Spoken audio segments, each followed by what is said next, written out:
Yo pienso que mucha gente cambia a lo mejor el chip cuando tienes hijos. Porque sabes que ellos van a aprender y creo que no aprendan no les beneficia, entonces siempre entonces haces por acompañarle.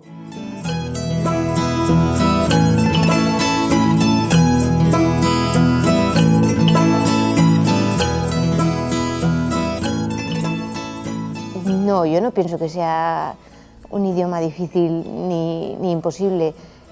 Sí que es muy diferente a lo mejor para los que estamos acostumbrados a las lenguas que vienen del latín, es muy diferente. Pero bueno, yo creo que también es cogerle un poco la dinámica, porque claro, funcionan muy diferentes, son todo con declinaciones al final, muchas veces va mucha información en el verbo, nosotros no estamos acostumbrados a eso, pero bueno, yo creo que, y eso hace falta que te lo expliquen, por mucho que lo escuches, hace falta que vayas a clase y que te lo expliquen.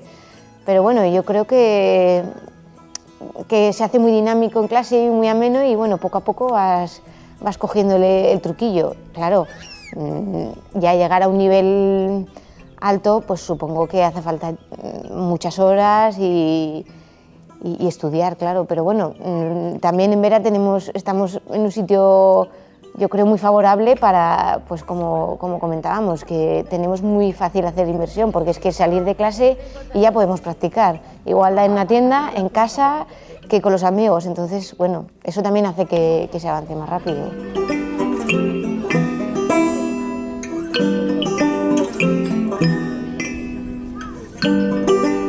Aritzongui, luego las dobles T's, eso sí que es de aquí. Sí, la doble T, por ejemplo, a mí al principio había palabras que yo pensaba que no iba a saber pronunciar y poco a poco, no sé, la lengua también al final se acostumbra o no sé, pero sí, pochoca o cosas así, al principio me hacían mucha gracia. Además, aquí se utiliza mucho para cuando se habla con Xetasuna, con cariño, entonces claro, pues yo decía, pues algún día tendré que aprender, no sé si mi lengua será capaz y sí, claro, al final todo se aprende, pero sí que me hacía mucha gracia ese tipo de palabras. Bueno, a ver, sí que igual puedes hacerte una idea, pues eso, porque recibes en Zaragoza algo te puede llegar, pues como el equipo de fútbol o pues el chupinazo de San Fermín, pero vamos, no era consciente que se hablaba a este nivel o sobre todo en el norte de Navarra tampoco, no había estado nunca, entonces no conocía esta zona, ni la lengua, ni no nivel, sino en la situación en la que estaba. Es que en Zaragoza la óptica es muy diferente, sí que a lo mejor, claro, yo por comparación, pues puedo decir, vale, sí, pues habrá a lo mejor 4 personas, una en cada punta, pero no, yo pienso que sí que hay algunas zonas que sí que hay bastante escaldonización.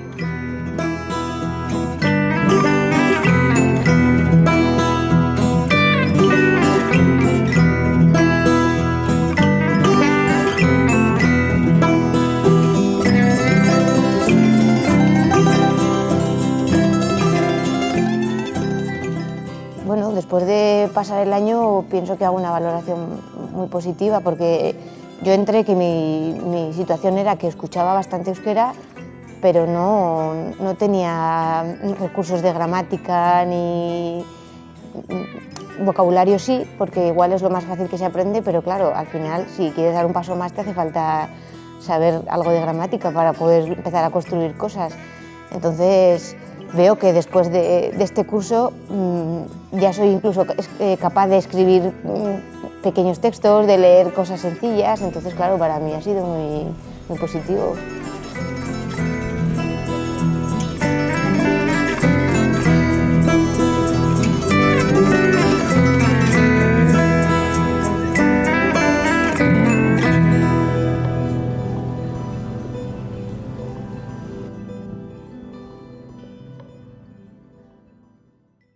Sí, pues bueno, ahí atrás veréis que hay un marco.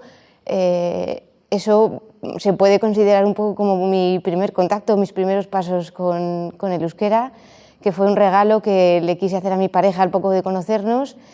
Y bueno, le hice un marco que le tallé unas figuras y demás, y luego le quise hacer una nota y la quería escribir en euskera, pero claro, yo vivía en Zaragoza y no tenía nada de nociones de euskera. Entonces, bueno, como estudiaba veterinaria y tenía muchos compañeros que eran euskaldunes, pues ahí estuve preguntando, claro, encima quería hacerle una nota un poco especial, pero claro, me la tenían que traducir, entonces fue muy gracioso y nada, luego se la regalé y claro, fue una sorpresa.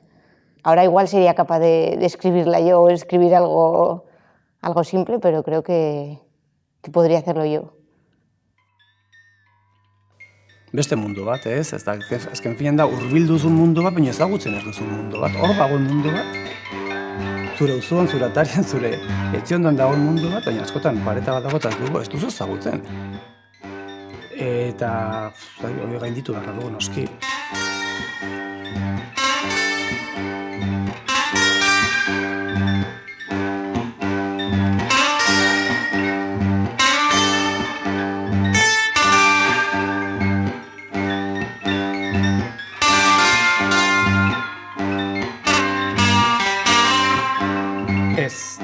Nintzen zubitan jaio. Ni Leioan sortu naiz, Leioa Bizkaiko herri bat, gaur egun nahiko herriko eskorra da, 30.000 biztanle izango ditu. Nire haurtzaroan, ez dakit, herri tikiago zen, elkar ezagutzen ginen, baina nian hasi naiz erdaldun munduan, ez, denak erdaldun ginen. Baina egia da, ama nik berez, ama euskalduna du, eta aita espainiarra, edo Zamorakoa. Eta bai egia tikitan, beti baserritara hurbil joaten ginela, asteburu ailegatzen zen, eta orduan bai genuela hurbilpen hori, ez, euskararekiko. Aman aldeko jarrebak euskaldunak, lehengusoko euskaldunak, eta gu berriz erdaldunak ginen, ez.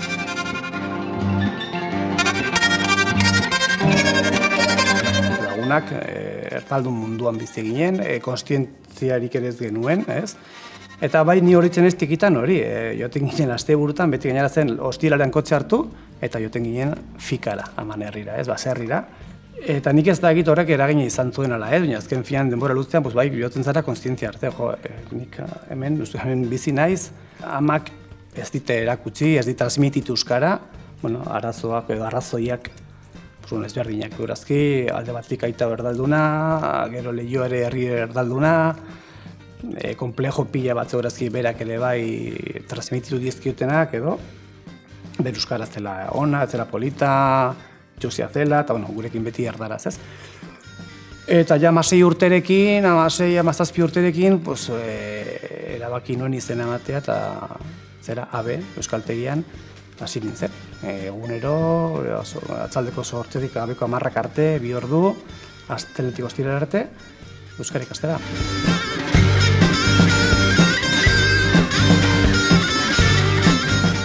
Ideia zen hori, nik behinpin nahi nun hori, erabilera eta ahozkoa behinpin menperatu, ez?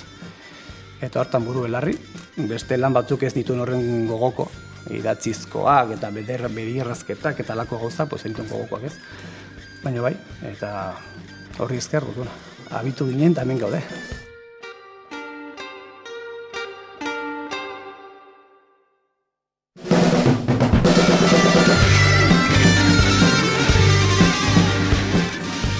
Amala urterekin ere nik OHO edo EGB deitzen zena bukatu nuen Leioan, eta institutua ez zegoen lehioan, erandion zegoen.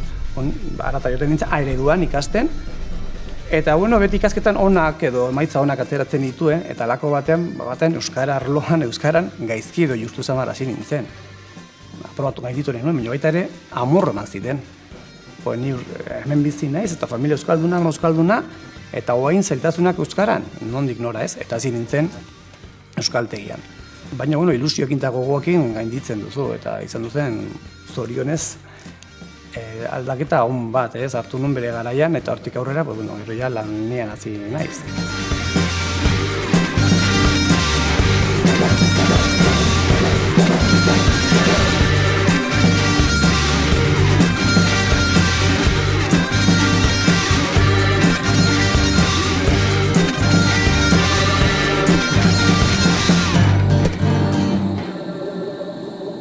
Euskaltegian jarraitzen nuen, eta orduan baziren gaur ez dakite egiten dituzten familiak euskalduntzeko programa bat.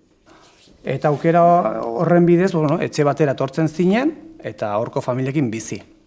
Eta herrien artean agertzen den Zubieta, ni bizi nintzen Leioan, baina bizi nintzen Kandela Zubieta, izeneko karrikan. Orduan, Zubieta eta gainera horrekin batera ikusi nuen 12-13 plaza bazirela, eta animatu nintzen, eta joatekotan bin bakarri ez egonen, eta ni bezalako beste euskaldundarekin egon naiz herrian, ez?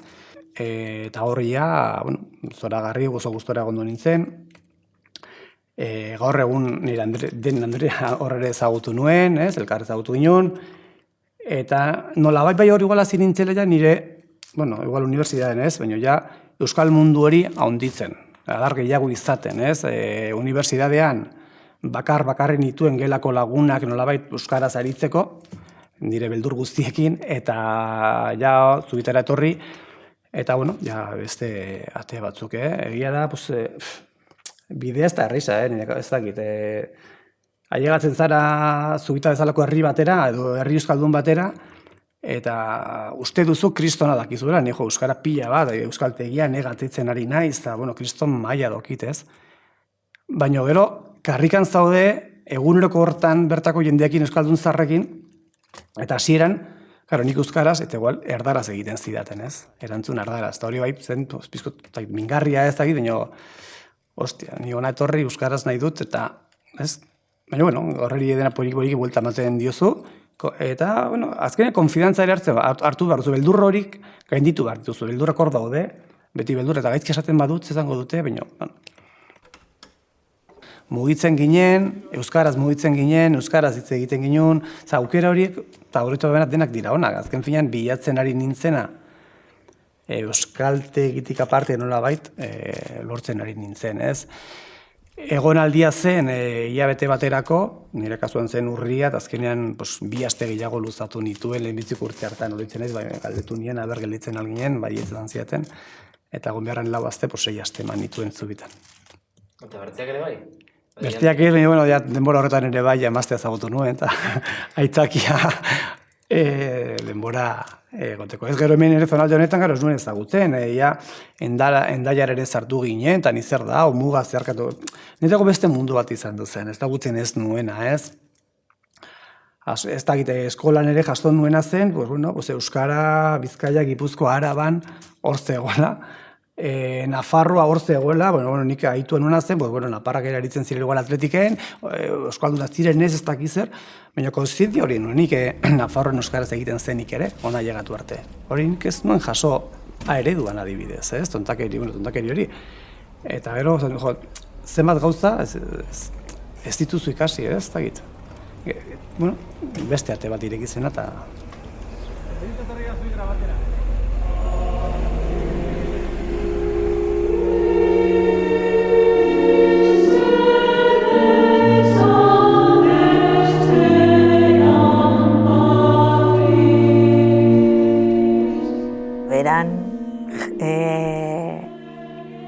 Jende asko hitz egiten dute euskeraz.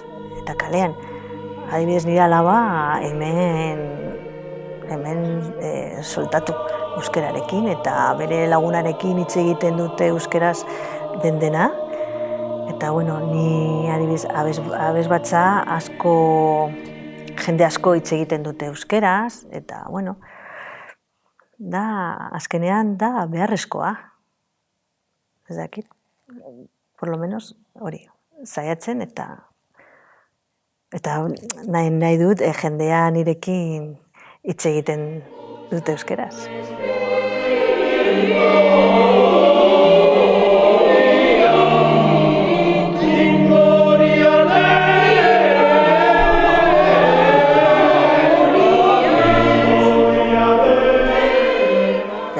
Orain dela urte batzuk, egia esateko behar dut euskera ikasten eta euskeraz mugitzen bizitza. Nahi dut hitz egiten euskeraz eta hori. Korreozen lan hasieran herri txikiak eta baserriaren euskeraz hitz egiten dute eta nik ez nekien. Orduan hori zen motivazio gehiago euskeraz ikastea, baina hitz egiteagatik. Ez da azterketa gainditu. Gainera, ez dakit, hemen bizi gara eta hemen lanean egiten dugu, orduan, normalean da saiatzena, almenos saiatu.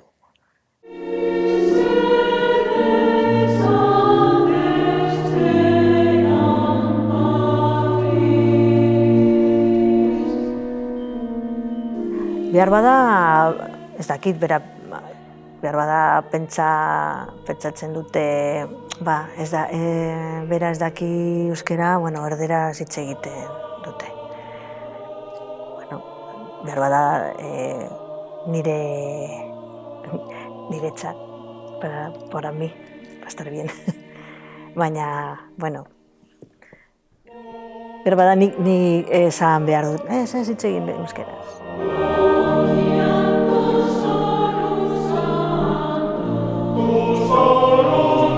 Uste dut integrazioa edo ez dakit hori, almenos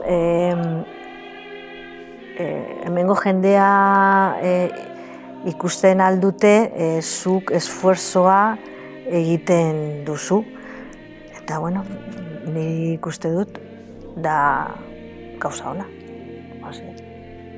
Harremanentzat. Nik etxean ez ginen euskeraz, ez genuen euskeraz hitz egiten. Eta kalean pixkat, garai hartan ez erabilie euskeraz hitz egitea. Eta eskolan ez egin genuen euskeraz hitz egitea. Bakarrik da asignatura bat. Orduan, oso zaila zen euskeraz hitz egitea. Gaur egun uste dut jende gazteek hitz egiten dute gehiago.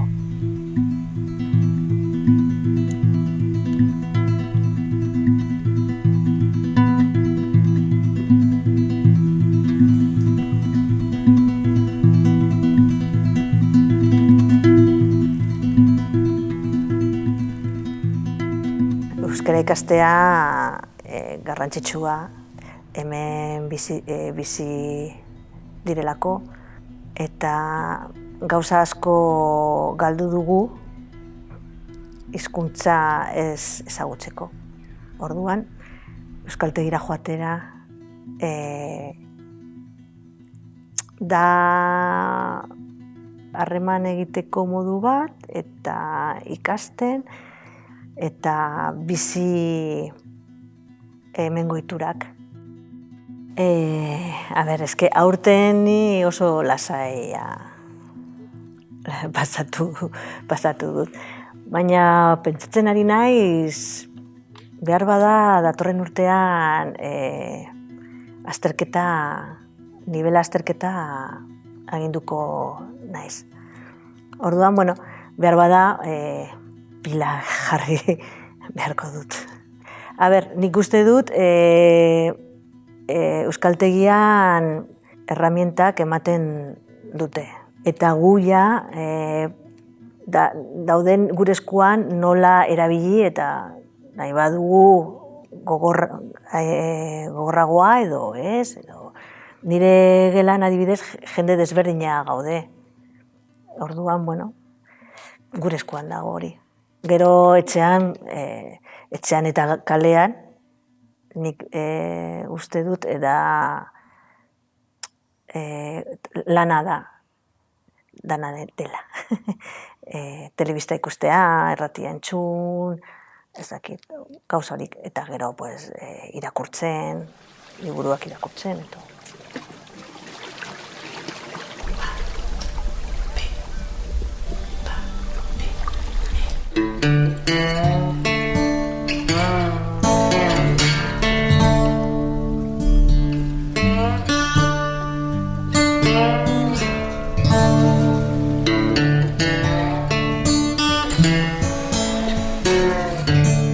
Pizkat tristea da. Egia esateko, zuk ez dakizu euskeraz, ia ezer gertatzen. Eta hori da errealitatea. Baina da oso pobrea, ez dakit. Esfuerzo txikiarekin, handia, egin behar dugu. Decir que no vale para nada, yo creo que aquí es como mirar para otro lado, ¿no? Yo pienso que,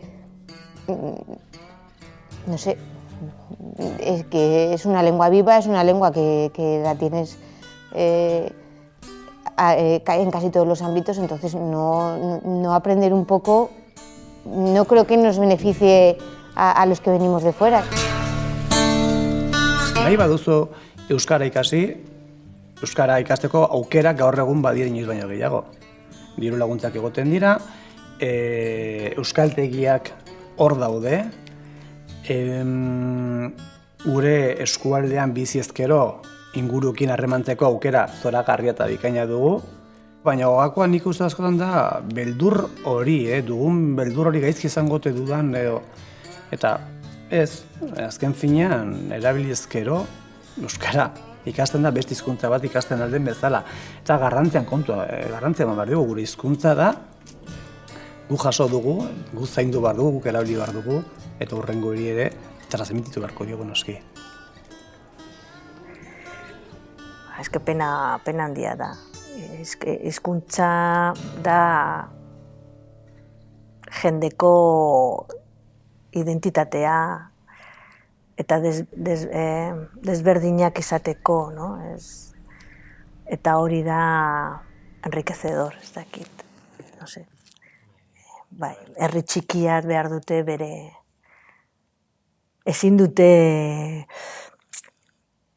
usten absorber, no se pueden dejar absorber.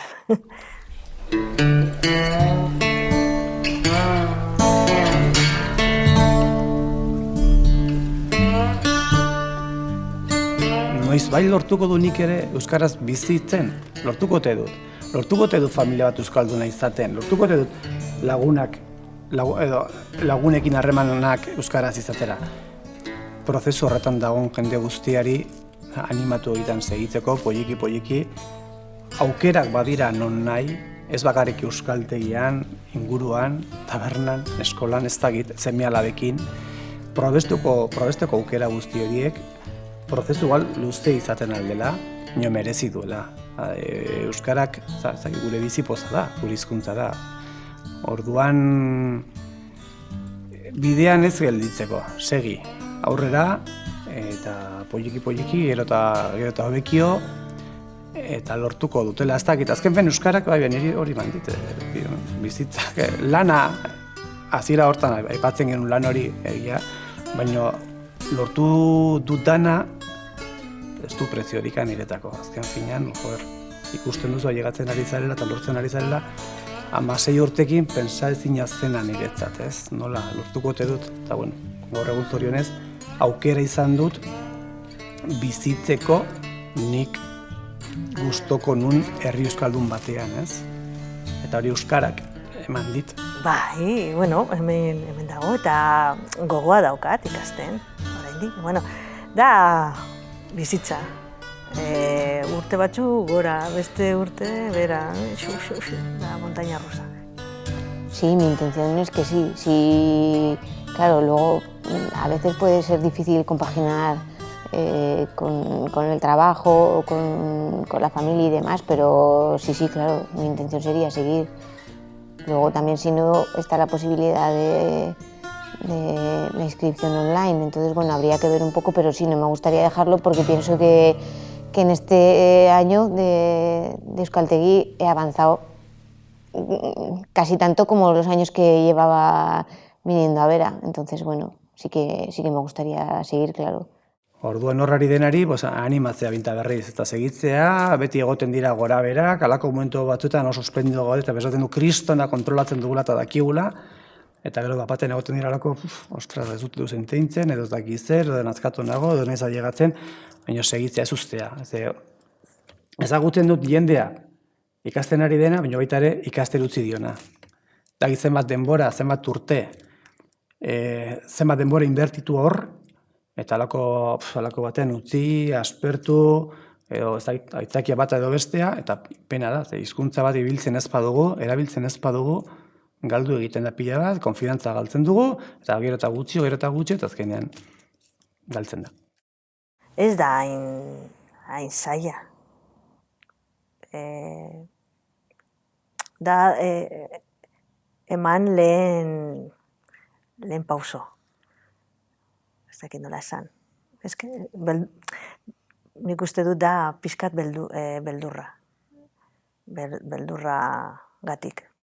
Sí, y luego, esa es mi sensación, pero luego también ha habido gente de fuera, euskaldun, que me ha dicho, ojo, se nota que has estado yendo a clase, ¿eh? Entonces, bueno, claro, eso te hace todavía animarte más. Así que, bueno, igual no es tan difícil como dicen, pues, no sé, todo es posible.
Thank